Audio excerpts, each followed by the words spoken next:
રાજ્યના કોઈપણ શહેરમાં આગજનીની ઘટના બને એટલે સૌથી પહેલો કોલ ફાયર બ્રિગેડને થાય, જેથી કરીને મોટી દુર્ઘટનાને ટાળી શકાય. પરંતુ જામનગર ફાયર વિભાગની એક વરવી વાસ્તવિકતા એ છે કે તેમની પાસે પૂરતો સ્ટાફ અને સાધનો જ નથી.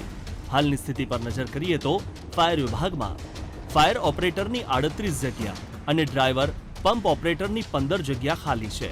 આમ ફાયર વિભાગમાં કુલ 115 જગ્યામાંથી માત્ર 62 જગ્યા જ ભરેલી છે, એટલે કે 53 લોકોના સ્ટાફની અછત છે.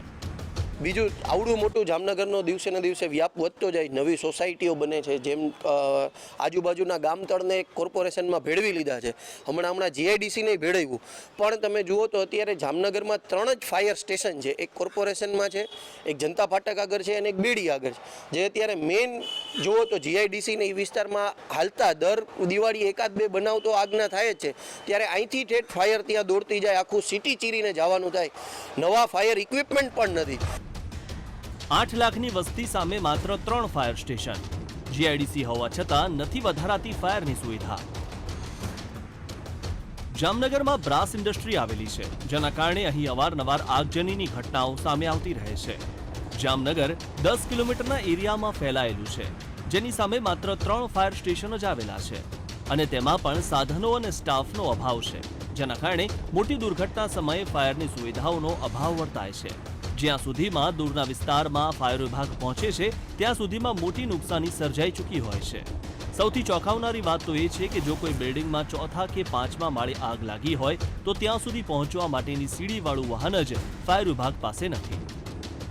અમારે અત્યારે નવા વાહનો વસાવવાના છે, અને અત્યારે જે જૂના છે એ અમુક કાઢવાના હોય છે, ચાલુ છે એ, અને નવા સાધનો વસાવવાના છે. અત્યારે અમારે ફોર્મ ટેન્ડર નહીં છે, રેસ્ક્યુ છે, 2 બોલેરો છે, ફાયર ઓફિસર અને 3 બુલેટ છે. પૂરતો સ્ટાફ નથી, આધુનિક સાધનો નથી, તો કેવી રીતે ફાયર વિભાગ જામનગરના લોકો માટે રક્ષક સાબિત થશે અને દુર્ઘટના સમયે તેમના જીવ બચાવશે, તે સૌથી મોટો સવાલ છે. શું સુરતના તક્ષશિલા કાંડ જેવી દુર્ઘટનાની રાહ જોવાઈ રહી છે, કે પછી આવી દુર્ઘટના ન ઘટે તે પહેલા સુવિધાઓ ઊભી થઈ જશે, તે જોવું રહ્યું. Hiren Parmar, BTV news, Jamnagar.